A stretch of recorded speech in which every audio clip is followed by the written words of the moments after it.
game dev discussion. First guest being Mr. Ben Wilson. Firstly, thank you for coming on. How are you? Thank you for having me. I'm good. I'm good, thanks. How about yourself? Yeah, I'm good. Really excited. Been thinking about this all day. Talked to a lot of the guys in the office about it. Um, Finally glad to get it kicked off. So dive right in, I suppose. I don't. You started like you're established artist. You were a senior environment artist at Machine Games. Mm. Now materials artist at Hmm. Ubisoft. Yeah. Just going back a little bit. What originally got you into like sort of game art? Was there something you found naturally as an artist, or did a particular game or anything like that sort of attract you into it? So, see, I think probably maybe something like Enemy Territory was probably the one of the games that really got me into it because I first started out with modding mostly, Oh, um, really? and I was quite competitive in Enemy Territory, and that then sort of transitioned into to modding. And I think kind of what goes hand in hand with that is possibly like Half-Life 2, but more specifically the Source engine as opposed to the game. Yeah. Just this sort Uh, of flexibility you gave it to be able to do your own thing and create your own content. yeah, see, because like the Source engine was really kind of where modding kicked off a lot. A lot more before sort of UDK became a thing, and then into Unreal as we know it now. Um, Would you say anything like? Did you ever? You mentioned you're quite competitive in sort of the modern scene. Did you? Was any of the competitive games you played like away from the modern side of it and the creative side of it? Any particular games you grabbed you? Yeah, there was definitely. I used to play on clan base, Age of Empires 2 for a while. Oh I was not yes. very good at it though. uh, But yeah, Enemy Territory was really my vice. Like I, oh I was I was very competitive in that, and the clan I was in was we managed to hit UK number one in clan base, Jesus. and we started going up like the Euro ladder as well. And actually, I remember I stopped playing because, yeah, we were going up the Euro ladder and we started getting, the kind of matchups like against Dignitas and, Oh wow, a big name that. yeah, like, proper, like these teams that are then actually kind of like the matches are streamed and there's commentators and, there's money involved and that sort of thing. And, there was one particular game that I had. I forget who we were playing against, but I played super shit. And, Well, at least you're honest. At least you're honest about it, I guess. and like the next day, you check in the forums and it's just like trash talk, right? On like Oh, why am I in this team and like who the fuck's this guy sort of oh thing. god. And oh god, and I was quite young and it was a lot of pressure and I didn't really like it, so I sort of stopped playing after that. Oh man, I've literally had to quit like all competitive games. Like I come from like a sporting background, so like I think that might be where it Right. comes from. But like if I used to play a lot of League of Legends, played a lot of like Overwatch for a bit, and I've just Yeah. had to stop because they like I have this big thing where if there's anything with a leaderboard or a ladder, I get very aggro and trying to climb that ladder. And when I don't do well, I get really like pissed off with myself. So I'm like, okay, you know what? This just isn't good for me to play these games. I'll stick to like story based games.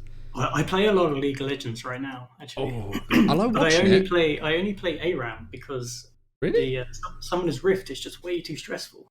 Yeah, it is. Is do you watch much of the competitive scene? Yeah, but mostly the Korean Oh, the wow, Korean match. the OP guys. Yeah, I don't really watch the European or the NA matches at all. Jesus, I go to what? I go to the finals. Do ya? Oh, I, that's I cool. enjoy I enjoy the finals, but I'm not that familiar with the European teams. Damn. Well, you mentioned like so you've mainly PC gaming. You talking about in the early days. Was there any did you Yeah. gravitate to any consoles or console games at all? Yeah, I think one of the first games that sort of going back to your original question of like what sort of inspired me is probably the first GTA. Oh yeah, that was a And sick game. And the thing with this game is that that was released like I think 97. Yeah. So I was like 9 years old, 10 years old, and I used to rent it from a video store. And I don't think the guy that worked there really knew what the game was, because Yeah. I would just perpetually rent it out of the store. And but man, I was obsessed with that game. I don't blame you. That was a massive game. That, I mean, that aside, like, is there any games you can think of really that like sort of, I don't want to say defined the industry, but really shifted one? So like one that comes to mind for me is like the first Metal Gear Solid. I just remember like I'm Yeah, used to games. So before then it was like Lara Croft, Tomb Raider. I played a lot yeah, of like Spyro and Crash, but then I played like MGS1, and it was a really like cinematic experience. I mean, okay, you look back now and they're just a bunch of boxes, mm, but I remember that just being that really cinematic experience, and I think games really took that and ran with it. Like going, okay, the games don't have to just be these arcadey, almost kiddie simple games. Like they can be a storytelling device. So that's like one which sticks for me, like as a real big game changer in the industry. I was just wondering if you had any like ideas of the games that might have done that. Actually, this, I have this discussion quite a lot, and I mean, outside of all the typical games, like Halo, Counter Strike, Half Life, those kind of things, I really think that the big hitters for me was so if you think about kind of like I'm 31 now, so my generation is really like it was the rise of the internet, right? Yeah, So when I was really young, like the internet wasn't a thing. So like the internet really became a thing as I was sort of in my teens. So um, I'm sort of like part of that first generation. yeah, So the games that really leveraged that, I think, have had the biggest impact on like me in the industry. Like World of Warcraft springs to mind. but I that's still going obviously now. I don't think there's really many people you will find who played vanilla WoW casually. Yeah. And like for better or worse, like I'll let you decide. But like World of Warcraft was social life for a lot of people. Yeah, no, I agree. I mean, I have to put the caveat out there. I haven't played World of Warcraft. My first Okay. experience, my first experience of MMOs was Guild Wars 2. I played it really late. It was like Guild Wars Yeah, 2 and yeah. WildStar. Guild Wars And 2 is a good game. oh man, I think I'm all gravitated me towards that was like the art of it, like the pastel style, like 2.5D animations, and then like after I played that, and I mean, I sweated that game out. And I think like one of my friends summed it up best. Like, you played one MMO, you've played them all. Like you, and I was like, okay, I suppose I struggled as well to go back to games, old games anyway. But if I didn't play the old game, I really struggled to go back and play on. So I never really experienced WoW. But yeah, Yeah, but this is the thing that I think was so special about WoW is that it it was it really was just like the life of so many people who got caught up with it at that time. Like it was their social life. yeah, This is where they learned to interact and kind of like deal with real situations and all the guild drama that was involved with it. uh, And I think that really carried into like the people who played. Some of them become game developers, and yeah, that kind of they want to share and emulate what they experienced. yeah. Um, and then you started seeing it more in like the games that came forward. And like obviously this happens with a lot of games, right? But I think what was special about World of Warcraft, it was just the sheer numbers. Yeah, Like so, it was like, insane. yeah. So like, from that then, what was your sort of I know you worked on probably like lots of little projects. Like I said, you were heavily involved in modding and all that Mhm. sort of stuff, and that's led to you, getting further education into this industry. What was your sort of first quote big break in the industry where you just, right, I'm now at full-time job, this will be my job now for a while? What Mm. was the first one, and what was it like getting it? What talk me through that sort of process? I think I was quite fortunate in that I kind of knew what I wanted to do when I was quite young. Hmm? Like I found what I liked and found enjoyable, right? Which isn't always the case. So I think I was quite fortunate in that. Um, but I actually I think I wanted to do programming when I first sort of Really? started. Yeah, and That explains so much, by the way. Like for you, like you as an artist, like you're like the most technically perfect guy I can think of in terms of like environment artist. So that explains a lot. yeah, well, I really enjoyed programming, and I took it up at college. I actually okay, so I'm going to go back and like give you my whole life story here.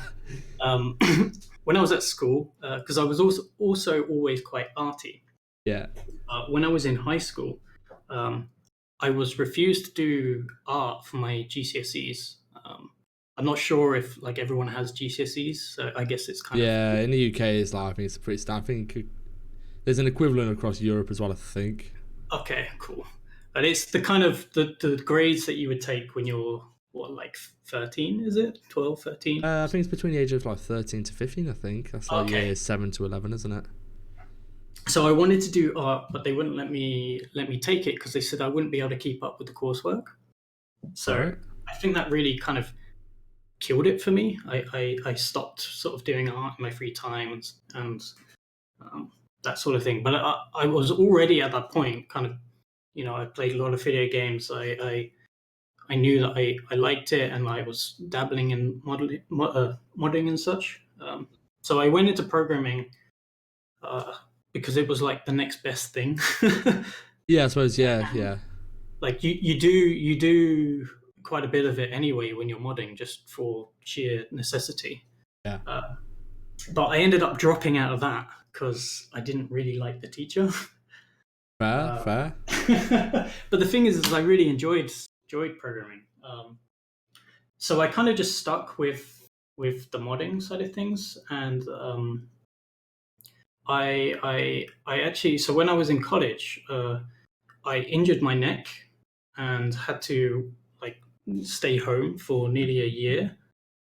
So I carried on doing my course, but like remotely. And I think that really, I think at that point, I sort of realized that like body count basically and sort of being able to self teach yourself is like really valuable. Yeah, Um, well, it's funny you mentioned about not liking a teacher. So it's funny 'cause it's sort of it's not quite similar with me, but like I basically went to college, mm, um, had a poor experience with college because I think anything below university, like the teaching quality in universities is great in terms of the games and the arts because they mm, get a lot of industry veterans and people who really know what they're talking about. But at college, I had quite a bad experience. You know, we self-taught ourselves. So it's like I yeah, remember there's me and like three other guys on a course yeah. who would be competitive with each other. Like, you know, at the time we were picking up 3ds Max and I was like, oh, I've learned to make particle fires. And then like the other guy would be like, well, I've made water. And like, well, okay, I'm going to make this instead. And we pushed ourselves, and that's how we taught ourselves.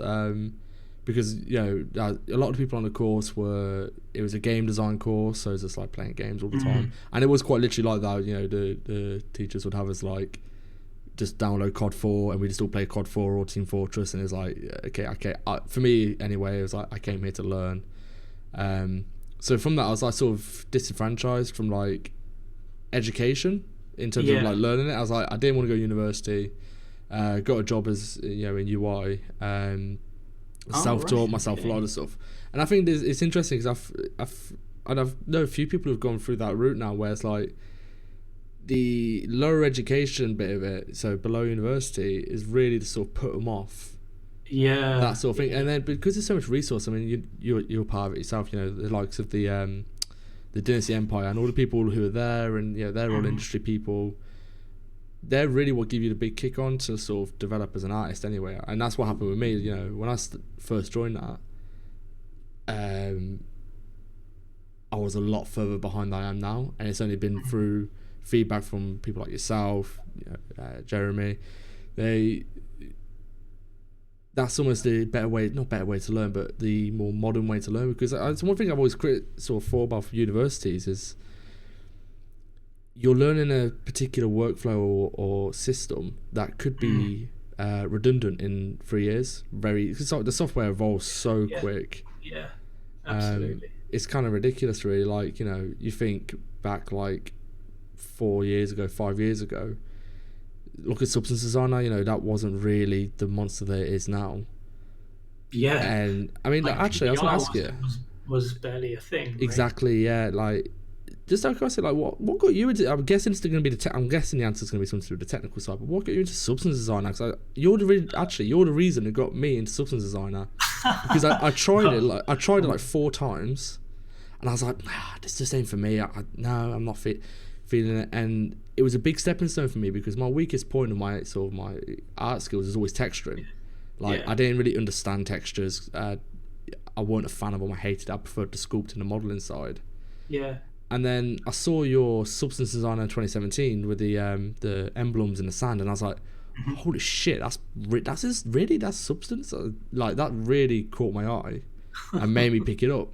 But like, what sort of hooked you into substance designer? Because if you don't mind me saying, you're one of the more, I'd say, one of the bigger names in that sort of niche of game art. You got yourself and Josh Lynch and Daniel Tiger. I mean, You're up I there in their disagree, names. but But what sort of hooked you into it?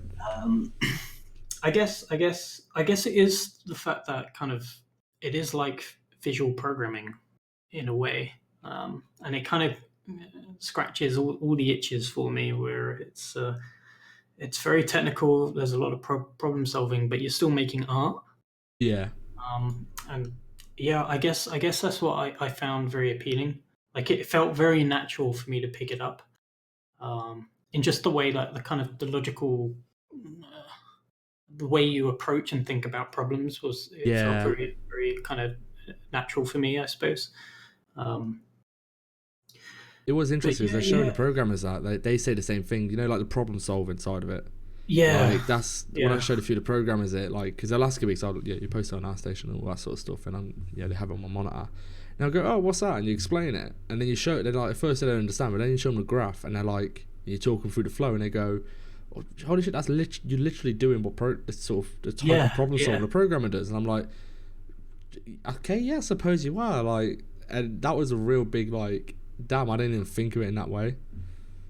It's really enjoyable. I find like when you make a, I don't know, you have a problem and you find like a nice, elegant, self-contained solution. Yes, yeah, Oh, it's perfect. it is so satisfying. It's like, it's one of these things as well. It's like that little, like, tiny little solution. It always feels like it's your little idea, Hmm, and hmm. then you end up. I don't know if it's the same for you, but I end up trying to implement that idea in further materials. Like, yeah, this is my little thing. Like, I've really Yeah, worked this out, and then you find out that it's actually a standard for everybody, and you're like, oh, okay, whatever, fine. You do well, you. I think actually you highlighted like one of the other things that I really like about designer, I suppose, and one of the ways that I ended up picking it up is that like I suppose most of my career I've been environment art. Um, and it's a lot of work making environments, right? And even when you're like making stuff at home, I often find that for me personally, like I'll start a project because there's some kind of problem that I want to solve. Like I want to, I don't know, if we use like the recent Machinarium Samaros fan art scene I worked on, right? I So started sick, that by the way. years ago, and the reason why I started it is because I wanted to learn Modo.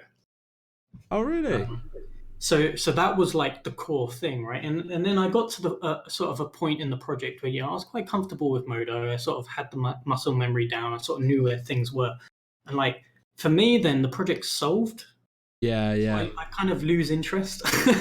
I know what you mean. That's exactly what's happened with me for the one I'm currently working on. So I wanted to learn UE4 a bit better in terms of lighting, Yeah. and like I was checking out like a bunch of YouTube videos by the Lighting Academy, and like I was blown away, and I was played with it, really got something down, and I was like, okay, this is pretty cool.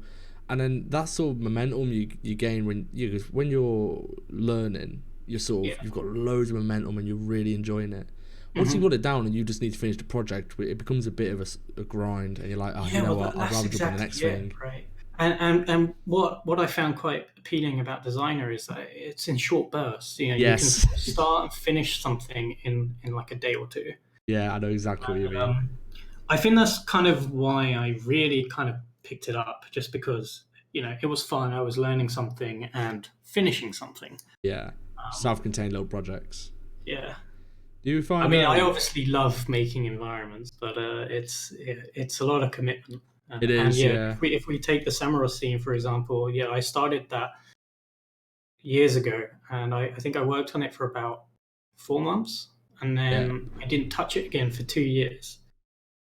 And it was only after a few years I was like, you know what, I fancy finishing this project, Yeah, I know what you and I mean. went back to it. I mean, I find as well, like when you're working on an environment, so like for example, like, when you have your pure ref board and you've got all your reference Mhm. material, you're starting your little piece. Like say for example, I'm doing like a little prison scene. It's like, oh, let's make this little bit here, and then like you see some more reference, and you're like, oh, that's pretty nice actually. Okay, I'll add that to the board. Now I'll add that to the list to do, and then you expand your environment a little bit more, and you're like, you don't really finish the previous bit you're on, and it snowballs into this monster where it's like, okay, I've made like Yeah, this turn into like a 6-man job at this point. yeah, yeah. Would you say like was there any software which by a substance designer which was a big sort of stepping stone for you, or like someone that leapfrogged you in terms of the quality of the work you're producing? Was there anything in particular that you think like really stepped you up, or do you think it was a combination of all sorts of things? I think probably Maya, Yeah. because Maya was sort of the first. Well, the first tool I really remember using was 3ds Max, and it was my neighbor actually who introduced it to me. Really? I think it was Maya that was when I started to really like learn stuff. Hmm? Um, but I actually started out with rigging before I even touched any kind of environment art sort of things. And there was a set of books called The Art of Rigging. God, this was a long time ago. I don't remember when they were released, but Books? What are they? yeah, I bought this whole like it was a dedicated. The book was gorgeous, by the way. I don't know who wrote it, but whoever they are, they're geniuses. Um, but it was very good and full of really useful information. And that sort of became my Bible. And Yeah. I kind of went through that back to back. And wrote. I was learning Mail and wrote my own like auto rigger and stuff like this. Oh, damn. And so I think Maya was probably like really what sort of kicked everything off for me. But it's tough to say because Max is what I've used like the most in my career, and so it's probably the one that I've sort of developed the most on, right? Um, It's weird. but Do you find it like? So I haven't had to face this problem yet. So I'm the same. I'm a Max user. right, But I see other studios, and like for example, they use Maya. I'm guessing you face this problem already, but like, right, we don't use your modeling package. You need to use this hmm modeling package. hmm So I'm guessing you faced that problem. What was it like? Like, did you find it pretty easy to transition into a different one? Because I suppose the principles and the fundamentals are the exact same. It's probably like I said, muscle yeah, memory. What was it like in a it's, professional setting? it's incredibly frustrating. Oh really? Oh, I thought you were gonna say it was easy. No, well, for me at least, it's incredibly frustrating because I mean, you already have a kind of like base knowledge of how you model, and like you have like mentally you structure, like if you're given a task, you already kind of mentally know the kind of workflow and way that you're going to approach the problem, right? Yeah. And then when you pick up a new tool, it's like you just can't. It's like everything doesn't apply. Yeah. Yeah. For me at least, and it's like even just doing the most basic stuff takes like 5 times longer. Yeah. um, but the thing is that's what this Samaros scene was about, right? So I applied to Machine Games, and they're a Modo studio. Really? And yeah, I didn't yeah, know there so was any Modo studios. I thought they were all gonna be like just Max and Wire being the big modeling oh package. yeah, I didn't know there was a Modo studio. Oh, that's cool, man. so like I needed to learn Modo, right? And that was the beginning of the Samaros project. Was I'm going to learn Modo so that I'm ready. um, and I would definitely say it helped doing it at home and not at work. Yeah, yeah. But I don't know. It's really tough, and I think the best way is you just rip the plaster off, right, and you just dive Dive head in. in. You're miserable for a few weeks, but once it's there, like once you have the muscle memory, it's fine. Like you learn the tools, and it's then like now I prefer Modo, I think, over Max or Maya. It's kind of nuts you have that like sort of compare, like you've got these two pieces of software that, well, a few pieces of software which really compete with each other, and then you have these like standalone ones. So you got like ZBrush. Yeah. No one even comes close like to Z. I mean, okay, you had Mudbox. I mean, I think Autodesk have discontinued that now. But you just Yeah, think I haven't like, heard much from it for a while. well, I was just thinking like, okay, yeah, they're both sculpt and they both have brushes, but it's just like the amount of support for ZBrush, the tools like Dynamesh and ZRemesh, Yeah. and you just sort of go, I can't see anybody coming close to that. I can't, unless it's something groundbreaking. I cannot see anything coming Yeah. even close to ZBrush, and it's just like, it's kind of, and I then you mean, also the got the thing same. is, Sorry, what like, was? I totally agree with you, but you could say the same thing about Photoshop, and then Substance came around. Do you think that's the same? Oh, actually, sorry, yeah. I get what you mean. Yeah. Well, Substance is crazy because it's like it came around with that PBR transition. And it's Yeah. like, yeah. So that's one which is a big one for me. Like in terms of like, that big step up was like Substance Painter. Hmm. Just going because prior to that, you obviously had Photoshop, and I had a little dabble in the original Quixel, Dido, and Endo, Hmm. but it was still quite bit clunky at the time. Yeah. And then I saw Substance Painter, and it was just like, wow, just the time to get from point A to point B was just ridiculous. And I was like, this is Yeah. just insane. Like, I'm a novice, I don't know what I'm doing, and I'm just picking up this piece of software, and suddenly stuff looks right. I'm like, this is crazy. This should be happening. And I Hey, think Quixel's still like, good now as well. Like, I've tried to do a Quixel, and it's like it's really really nice. yeah, yeah. But that It is software is really nice. nuts. But that required a But this, change in industry though. That was like a whole workflow had to change in the whole industry by. yeah, it was a really big upheaval. And this is the thing, I can't imagine anything really competing with ZBrush anytime soon. But yeah, it'll probably happen one day. It's funny though. You try to think, like you said, you need that big change. It's like, what would be the big change to like, not overthrow ZBrush, but bring something Yeah. to challenge it. And I'm like, I just can't even wrap Yeah, my you head can't around even it. think about it, right? I mean, there's a few things which is kind of annoying, and it's why I like 3D Coat for Mhm. retopology. I don't get on with ZBrush retopology. They're the only things I can see which like sort of like picking away at ZBrush. Like, okay, you can't do retopology. Well, this other piece of software is good for it. Yeah. Like speciality ones, but yeah, as a broad package, that thing's insane. I think it's largely. I don't, if I was to hazard a guess, it would probably be within maybe like voxelization or Yeah, like metadata, that kind of stuff. Maybe perhaps like a step away from traditional polygons would be the next like big thing. We also have like we're on the verge of ray tracing as well. yeah, that's gonna be Who knows how interesting to see that's how that gonna goes. shape things up, you know? Um, So like, what was it actually? What was it like? Because you've worked through that transition between the sort of traditional texturing pipeline and lighting pipeline mm, into the PBR pipeline. mhm. Um, I mean, what does a studio do during that process? Do you have to sort of like say, right, guys, we're going to change our workflow in the next 6 months, and then it's like that 6 months finishes, and you go right Yeah. now, and you spend it prepping, and then you switch, or is it like, you know, I've typically found that it doesn't really happen during a project because it is just so disruptive.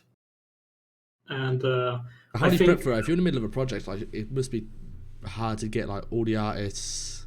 Yeah, I mean yeah, you're knee deep in a project, and it's yeah, like, oh, by yeah. the way, guys, bear in mind, next projects and all future projects, you're going to be on like this whole different pipeline as way of working and way of thinking. Yeah, Like FYI. if you consider, because I was thinking about like Red Dead, for example, how remarkable that project is. Because that project started before PBR was a thing. Really? So like that project was like 7 years or something. Holy So shit! Really? you think that the processes and the workflows that get defined of like, the pre-production you go through and you're like, okay, this is how we're going to sort of build the game. And then suddenly like none of it applies. Oh mate, And I they were can't imagine still that. able to make that transition and make such an amazing game. That for me, that project is very, very impressive what they managed to do. But this is the reason why I think a lot of the time you won't, like, the games are kind of delayed or lagging behind like the current cutting edge because it's just too complicated and too disruptive to Yeah, to just just try like to keep up update exactly. workflows, right? And this stuff gets most projects like I don't know, a typical development cycle, a few years for like a big AAA game. You think, yeah, 2 years ago, where was Substance 2 years ago? Yeah, I know what you mean. I have to admit that new Substance update was really nice. Like Yeah. it came through and I was just like, oh man, like especially Painter, like, oh my computer. I mean, my home machine isn't the best, so like I used to be in the mindset of I could apply material and it could crash, like, but now it's just so smooth. Performance is incredible. The UI is so much nicer. I'm just like, Yeah. oh god. And I'm thinking like that's now perfect, but I'm like, I'm sure they're gonna come out with an update in another like year and just be like, oh, you thought that was good? Yeah, try this out. And it's like, oh Yeah, Jesus. for sure.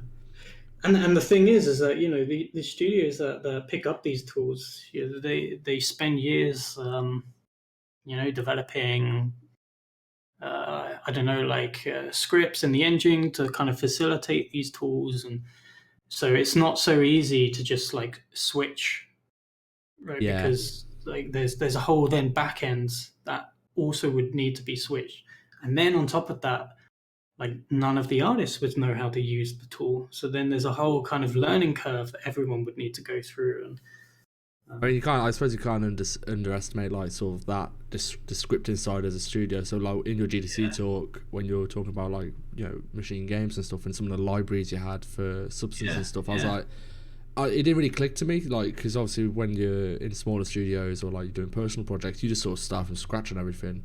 So it's like, Mm-hmm. oh yeah, I need a dirt material. Right, let's go in Substance Design and make a dirt material. It never really occurred to me that, oh yeah, you guys are just gonna have a lot. I mean, obviously you still have to custom create a lot of new stuff. But the fact that you guys have this big old library to lean on is pretty insane. Like, just out of curiosity, is there someone who's like in charge of generating content for them internal libraries, or is it like, dude over there has made this nice material, I'll just add it to the library, and if anyone needs that in future, they grab it, or is it more managed by somebody? Do you think? I think it very much depends on the studio, really, and Yeah, and the type of project. It's just an almost impossible question to answer, I guess, that's fair enough. You because yeah, it's just so dependent. yeah. What's it? So one of the big challenges. So for you as an artist, you've obviously been in the industry now for nearly 10 years. Mm. I'm guessing, correct me if I'm wrong, you you don't come up against many artistic challenges. I don't know how to go about creating that particular thing in a studio. I'm guessing your challenges are more right. I have technical limitations. You got the textile density stuff. I mean, both your talks have been fascinating from Yeah. a technical point of view, and I know that's obviously like your background in that. But do you find that's what your challenges are on a day to day, role sort of thing? Is you don't really get challenged by I don't know how to create this piece of art. It's how do I make this piece of art work in the grand scheme of things? I think actually I almost every asset I got to make, I'm like, how the fuck do I do this? Oh really? Yeah, and I'll usually start by like pestering my colleagues for like ideas and stuff. As yeah, like I don't know. For me personally, I don't think I'm that good of like an artist. I think my strengths are probably more of like the blend Yeah, of like the technical and the art side of things. But yeah, I really struggle with like more art stuff. But I would say that sort of answering your question more directly is like right now a lot of the challenges I face are more technical. yeah, Um, but I think that is just more to do with just the kind of role that I'm currently in is it's a little bit more of the technical side of things. Yeah. But I have both all the time. I think Like that's what I say to newbies. I'm like I'm a material artist, so I'm making art. So I'm constantly hitting roadblocks, and I need some help, need some advice, and uh, yeah, I it think never gets easy for me. I think that's something a lot of I think newer artists find is that they almost put themselves on an island. It's like I should have answers to everything. It's like no, I think pretty much every No, artist they need to ask other people stuff. But, yeah, sure. because I know when I talk to newer artists, it's still I find when I work with them sometimes it's like okay, I'm gonna work. I'm gonna sit on an island now, and I need to have answers to all these things. And it's like, dude, the most experienced guy on the planet probably still comes into plenty of problems on a daily basis that you could probably answer because you just so happen to have run into that problem, especially for materials. I guess it's I know that I'm always asking questions in the Discord, the Empire, and I'm like, this is really weird problem I'm having. Almost odds are someone in there has gone, oh, I've had that exact same problem. Here's a solution, and Yeah, it's and that can come from someone who's never worked in the industry. It can come from someone who's obviously had 10 years in the industry. I think that's a really interesting thing. So I think sometimes when you're a bit green behind the ears, you sort of think, no, I need to have the answers. That's what I've got to do is put myself on an island, and I suppose it's a habit you break over time. so I want to kind of loop back to what we were talking about briefly with school, Hmm? and that actually the best teacher that I had, I think, was when I was in college. Funny enough, and he was. I joined a course called eMedia, Yeah, mostly because he was the person in charge of it, and he wanted to start a new kind of course, a new degree thing in 3D, but he knew nothing about 3D. He wanted to start the course because he was interested in it. And wow. the thing was, he was the best teacher I had because he knew nothing about 3D, but he was very good at getting you interested in Yeah, things. And so it was strange because we kind of all went on this I suppose journey. It's a bit cliche, but we all sort of learned 3D together and went on yeah, this journey together, and it was yeah, I think the ability to get feedback and humble, I guess, and realize that there's always people who know a lot more than you do, yeah, and even if they don't, even if you someone who has never touched any kind of art before is giving you art feedback, they're still seeing something that you don't see. yes. I agree with that. The fact that everyone has an opinion. Art's one of the things everyone has an opinion, and I always Yeah. find, especially with when you're doing realistic stuff. So one of the advice in college, we had a drawing class, and the art teacher gave me an opinion where I was drawing a lot of monsters and aliens and these sort of things, Hmm. and he went, okay, they're really cool. They're cool ideas. Is that I tell you what, you want a challenge? Draw your mum's mobile phone. And she was like, because the fact of the matter is, you show her that monster, she's gonna go, yeah, okay, it's a monster. She has no point of reference. She's like, but she knows what her mobile phone looks like. She knows how it feels, how it looks, Yeah. how it sits. And he was like, that point of reference is massive. And I find that especially when you're doing realistic stuff. So you're looking through your art Yeah. station, all the realistic stuff. It's like my mum could look at that and go, that looks like rubble, that looks like Yeah. brick, and she can have an opinion. Um, but also, I do think that comes with it. I don't know whether it's age or just experience, but I know that when I finished my first contract, I was 20, and I thought I was like, right, I could work I could do AAA, I could do this, I could do it, and it's like I didn't know Substance Painter. I was pretty much only in Max and using basic Quixel, and then went into my next job and met a bunch of people, and I was like, oh holy shit, I'm actually miles behind. And then I joined the Empire, and I was like, okay, I'm really, there's a lot to learn. And you look at ArtStation, and you're like, yeah, you're never going to be finished with this, I don't think. Yeah. Well, when I joined Ubisoft Stockholm, I've been in the industry like 8 years or something now. I'm like, I've been around the block. I know how this thing works. And then I get into Ubisoft Stockholm, and like I'm below the average of years experience. It's like, oh my god, I'm like a Really? fucking baby again. Yeah. Damn. Everyone is so experienced in that office. It's quite intimidating. To be fair, when you've got a game like Wolfenstein behind you and like some of the artwork generated for that, it's like, okay, you can look back at that and go, okay, no, I'm still good. I'm good. I'm good. I'm good. I got this. I got this. I don't know about that. What was it like working on Wolfenstein? Like, because obviously it's crazy well-known branding game.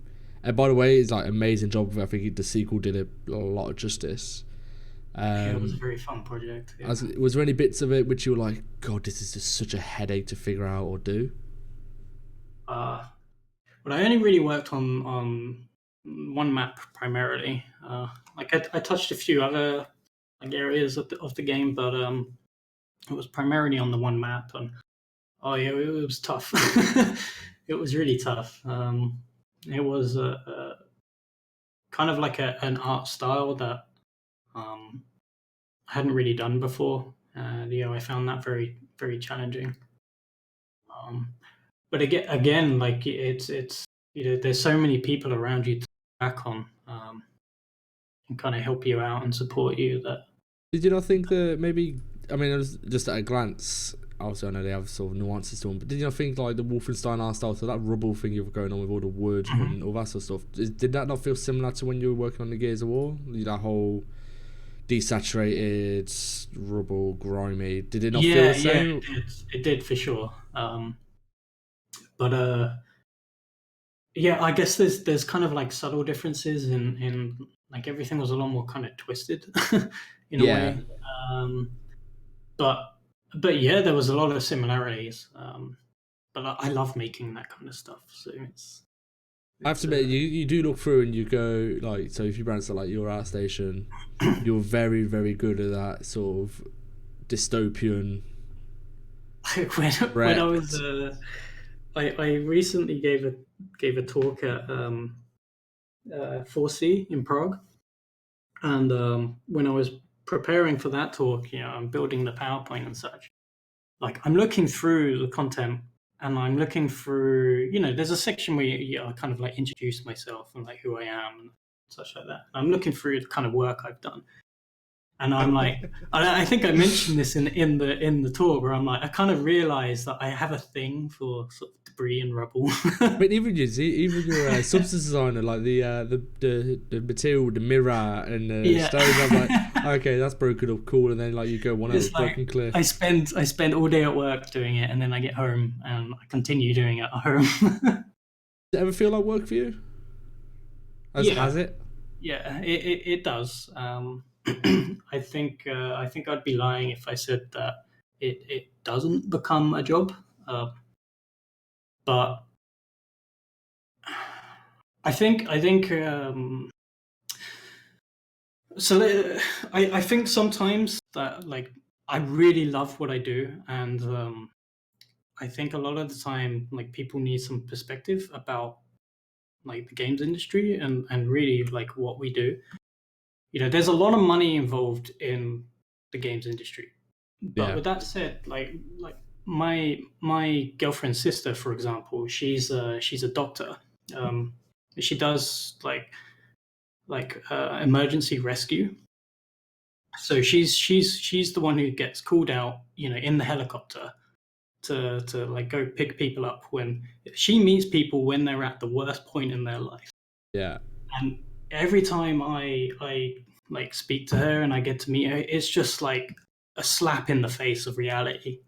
It's like she will tell me about like these stories of, I don't know, like how she would need to like rescue someone and kind of like remove like limbs to free them from places and stuff like this. And I'm saying how like I'm stressed out because I can't get this cube to look right. Yeah. I know what you mean. It's like I say, it's that perspective in agreeing like Jesus, Yeah. we really are like being in the position that you are. Anyone in Like the industry, you go, damn, it's hard to be like, like you said, it's hard to be frustrated. I can't get this cube to look right. When it's like, oh, there's yeah. this person. I mean, it's. I don't want to like downplay how like hard and like stressful it can be like making games, but like it's a different world. Like what we do is super fun. Like the core purpose of like making games is to make something enjoyable for other people, right? It's like I think yeah, you've it's just totally different. but you are like you. So I was talking to someone about this recently about like sort of creative people who are or artsy people. Mm, The games industry is weird because it's one of those things where this sort of expressive art style and all that sort of stuff. You're in like if you work in the games industry, you're in the 1% of people who have had this passion, an artistic, creative passion, and you've managed to mm, monetize it and make a career out of it. Because you look at like say musicians, mm-hmm. only less than 1% of musicians make a career out of being a musician. The same for like painters and all this sort of stuff. So Yeah, I see it as if you're in the game industry, you're probably in that 1%. It's a very saturated market. I mean, there's people who are in it. Who, I know interns who they work for free, and they're incredible artists. And I'm yeah, like, damn, these guys are working for free in their shit hot. It's like yeah. It's I mean, I think that's incredibly unhealthy. Um, the you should internship thing. always no, not the internet, but like working for free or kind of devaluing the work you do. Because I mean, ultimately, like it is a very tough skill that you have to spend a long time doing to get good enough to do it, and it has a very like worthy cause. A lot of people play games. It's a very like if we're talking about World of War impact that's had on people's lives, and Yeah, I think if I don't know what it's tough, right? Because on one hand, you sort of need to do it, um, yeah. kind of get your foot in. But It's on the other frustrating though. hand, like it's really devaluing and disrespectful for like the whole industry as a whole, and not just the games industry, but just like artists in general. Yeah, I have to admit, from a freelance point of view, I mean, I've had this conversation a million times. It's like I always compare it to tradesmen. It's like every time I've done a freelance project, and it's like, oh yeah, I want your day's work, and I say, yeah, day's work, 7.5 hours, and it's like I don't know, ballpark figure, say like 150 quid. It's like, oh, that's way more than I want to pay, and it's like you'd pay a Yeah, plasterer 200 quid a day. It's a yeah, skill trade. And then it's like, yeah, but they have tools to maintain. It's like, yeah, and I have software to pay for and PC to pay for. yeah, yeah. And, and I don't know why. It's super frustrating because it's like, oh, yeah, you're an artist. You enjoy doing it. Like, you shouldn't. It's almost like they feel like, oh, yeah, you don't work as hard. And it's like, you really, it lacks perspective.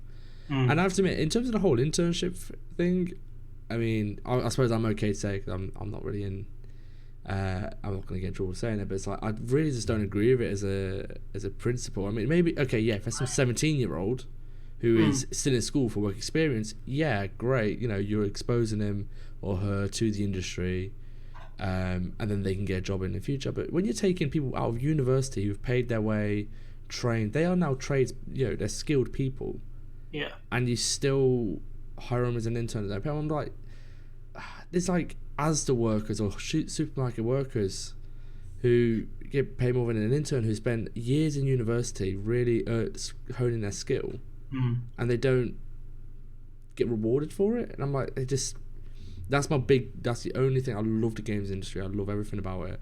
But that's the one thing where I'm like, that gripes me is like people get used a lot in it. I feel like by big studios. I mean, maybe not smaller studios because they can't afford to. But yeah. that's the bit which I'm just like, it's just not fair on some people, especially since, like I said, I know a couple of people who are incredibly talented. See, Very, I'm not sure how it really works in the UK because like when I was in the UK, there wasn't really internships.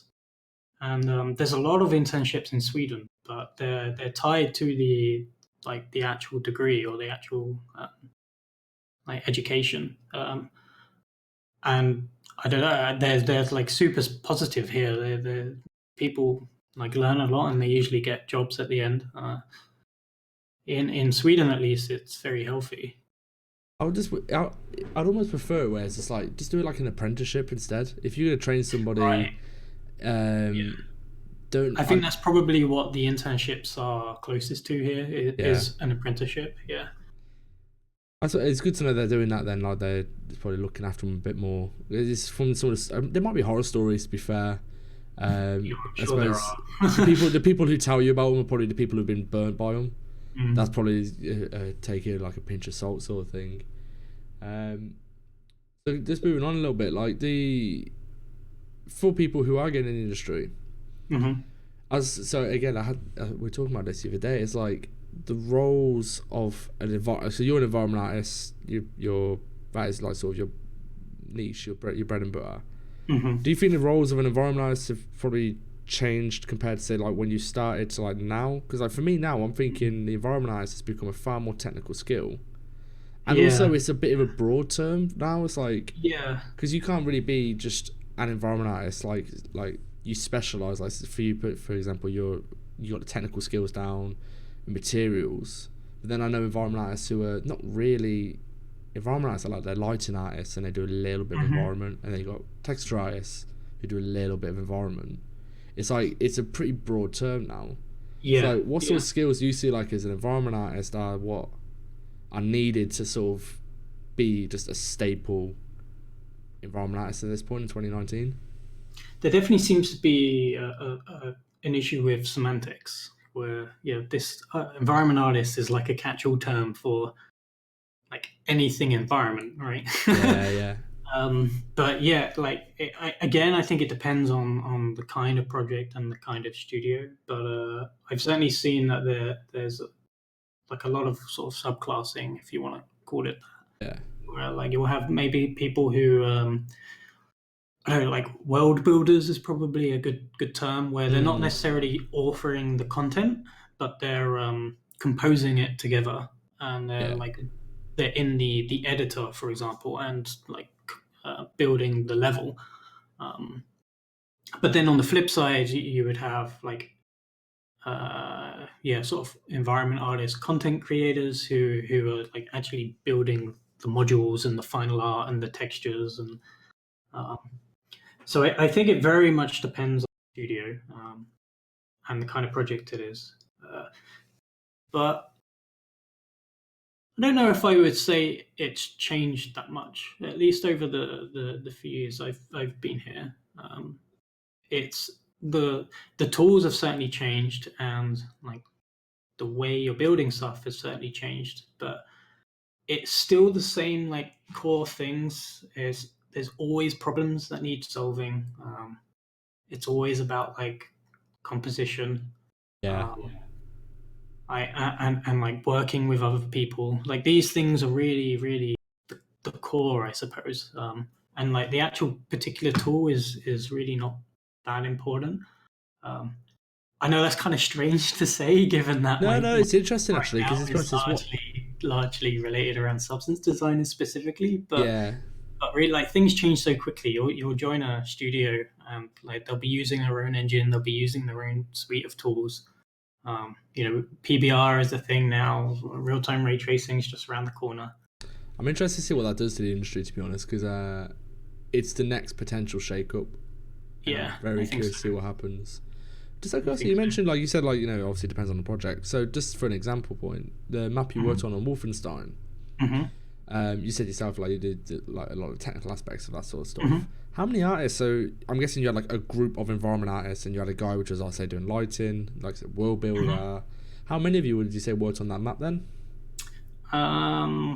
It's also really difficult to say because there's a lot of hidden members, I suppose. Ah, right, yeah, You have like you have to define like where the line should be drawn because yeah, uh, I would say that there was primarily two of us that worked on that map. But then there was a whole group of people who kind of, it started with a block out. Um, then you have like designers also involved. Then the lighting team, and then like, do you draw the line there, or do you continue with like the people who make the rendering happen? yeah, yeah. I know We what you can make mean. the art, right? But then someone drawing the pixels on the screen, someone wrote that engine, so. Um, Yeah, that's I, kind of I I nuts. think I think what people are generally asking with this question is kind of like who are the primary or who like spent the most time in that map, Yeah, which I would say was two of us. Um, but it very loosely. yeah. It's like you can say you did a bulk of the work, but then it's like there's all these other people who contributed, and Yeah, like without them, the very project very wouldn't go. loosely, and then you have outsourcing that's all in that, and all the artists that work on all the props there as well. And Well, literally, I know that was my big perception of when I first sort of really said, right, I'm going to get into the games industry, and you start researching Mhm. artists. And at the time, I really had Polycount and we looked at, Mhm. and you see environments and you go, oh god, that guy did that, that's insane. And you see like that beautiful render at the end, or you're playing the game, you're like, god, that dude did that, that's amazing. And it's like when you start to understand him more, and you go, whoa, him plus.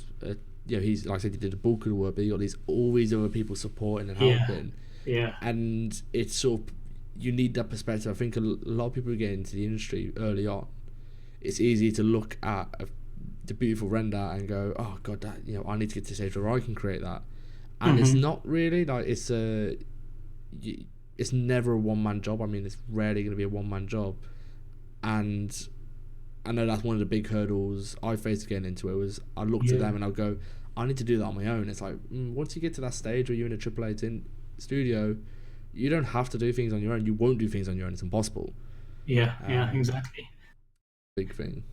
I think with like portfolios in particular, like dioramas are great. I think for showcasing environments because they're so much smaller and more manageable. Um, and yeah, they're not this giant sprawling map. That's going to Yeah, take you years to make. They're a little bit more. Uh, I've yet to find that skill to do dioramas because I always start a diorama and I'm like, let's just add these walls in. Let's add this in. It's nuts. I really enjoy them, but even like the competitions on ArtStation, I think are also fantastic. Yes, I think they're Um, absolutely like amazing. if you're looking, to build a portfolio and consider like joining the industry, like do the competitions. They're Absolutely really agree. valuable because they kind of force you to plan and showcase like your thought process and um, it's very public, like the feedback side of things, so how you're going to respond to feedback and um, Insane because how I like engaged the you are. brief bit's what gets me is like what I really love about it because you can't deviate, you can't afford to stop. You have a time limit, you're Yeah, forced to be exactly. efficient. Like I think Yeah. it's just every doing them. I think is also I think people looking in recruiters and people within the industry who are looking to hire, they're a very good templates. It's like this person at a time limit, they can follow a brief. Hmm. Um, yeah, I completely agree. Their Mars Station challenges are incredible. Yeah, really fantastic. You should totally do them if you're looking to build a portfolio. I think they're good for highlighting where your weak spots are as well. Yeah, Like exactly. so like one for me was like time management. There's like I'm spending too long on this tiny little prop. Like I haven't Hmm. even got the modular kit built yet. Because I know that's what like a challenge a lot of people face is like they want to make this really beautiful little prop here, and it's like you've spent a month on that or like however much spare Yeah. time you have, and it's like well you've got a whole environment to make now. Uh, I think that's what's really tough with environment art in particular is that it is so much about the bigger picture and like yeah, everything as a whole, and yeah, you really just can't afford to spend a lot of time making individual props look really nice. You have to be very selective and compromise a lot. yeah, you do. I mean, I think it's one of them. Like I think you get artists who start and it's like you call yourself like a props artist, and that's the sort which Mhm. allows you to focus on this that point A to point B. I'm going to model this asset, I'm going to texture this asset, I'm going to render this Mhm. asset, and now I have a beautiful asset. Really cool. And then I think the environment outside of it's like right, you start thinking what you do with that asset, and then like what you want to do, whether you want to make that asset from scratch or you want to be like the guy that does the VFX. Yeah, Actually, yeah. touching on VFX, I'm just curious. Being your technical lenient, so that's what you like. Mhm. Did you ever dabble much in VFX? Because I know that's also got that sort of technical element to it. Yeah, I did. I did a bit of VFX when I was modding with Chivalry. Um, but I don't know. I suppose I wasn't that good at it, um, No. which is probably why I didn't pick it up.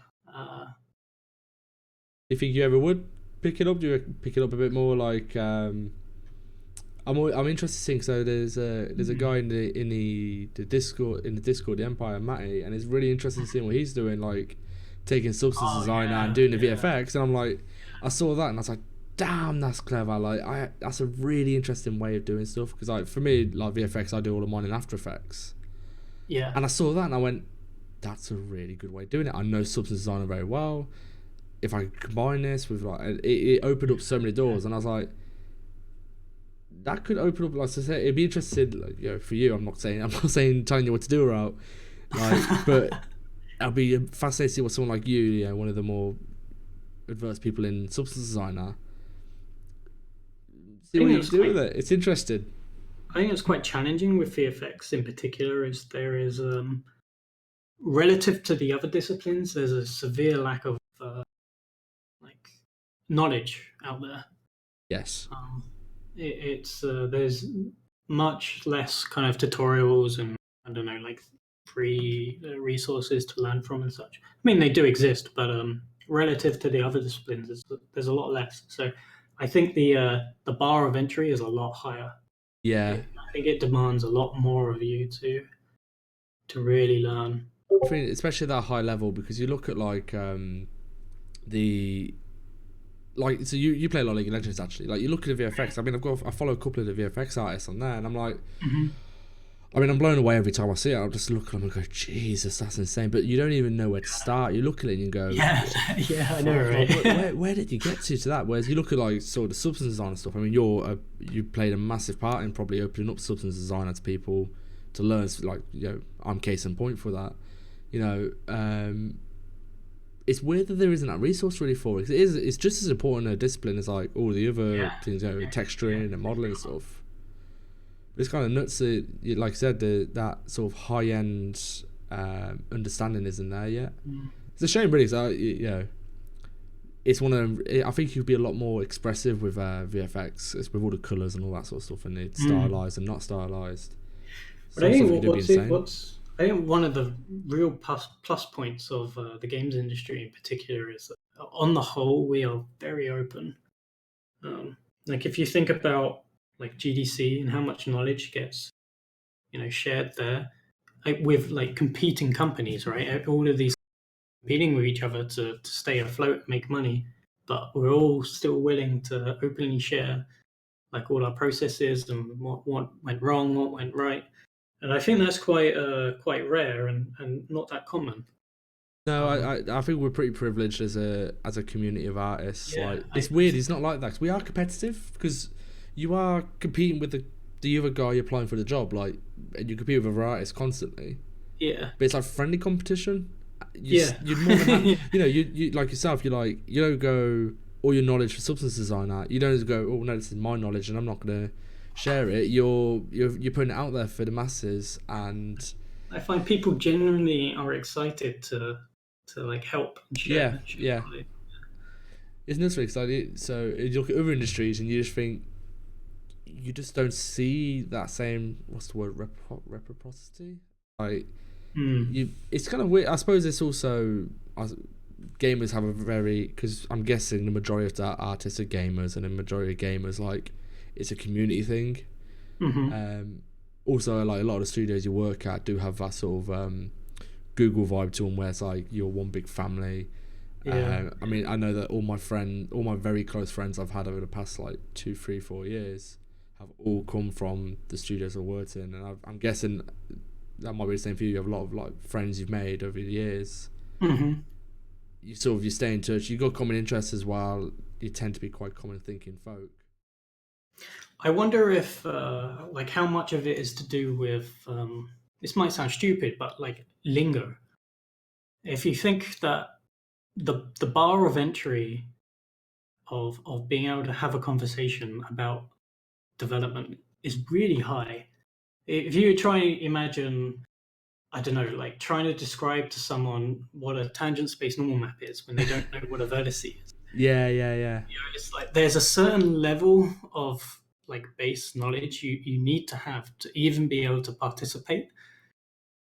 So I wonder how much of that means that, you know, the kind of circle of friends that developers have tend to be other developers because it's really Yeah. like the only common ground.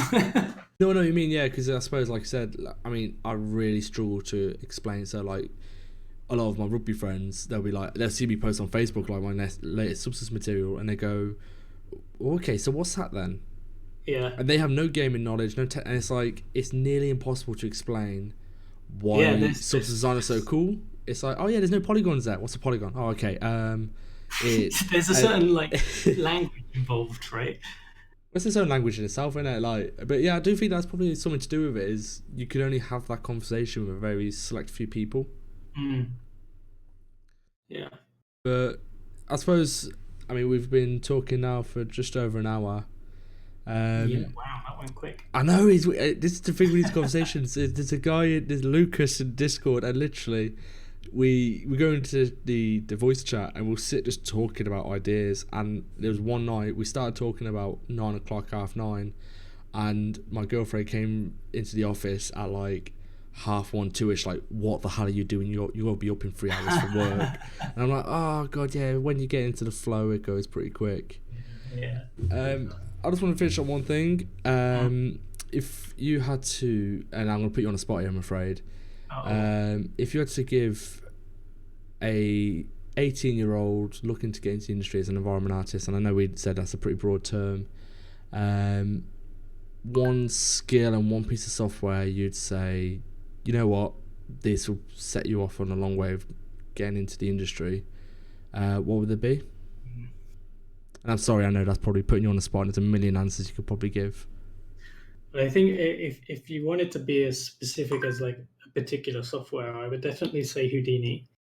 We didn't even touch on that, actually, to be fair. You've got to be picking that up. I'm glad we didn't, because I still haven't. You've got to pick it up. Of anyone, you've got to be the guy to start churning some stuff after that. I've literally been wanting to pick it up for, I don't know, last year, and just still haven't got around to doing it. There's a long list of that. It's like, it's an embarrassment at this point. But so if we're going to be that specific, I would say Houdini, but I would want to emphasize that the actual software really doesn't matter. Yeah. And I think that one thing that's very hard to grasp, it took me a while to really understand it, is just how small the industry is, and how important it is to like your people skills. And yes, I know it sounds kind of stupid, like I don't know, being able to like appreciate, be able to take and give good feedback, just being like fun to work with.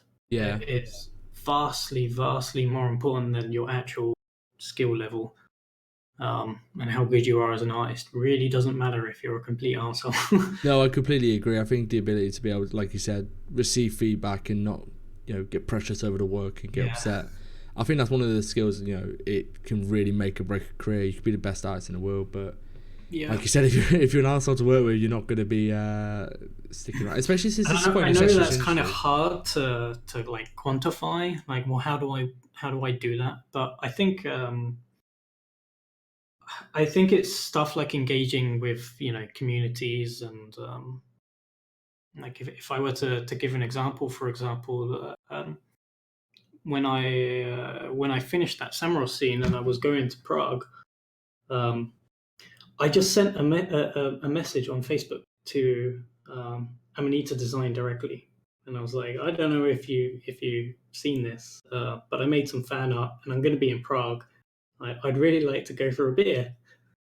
And I ended up then meeting like some of the team there, and like Jacob himself.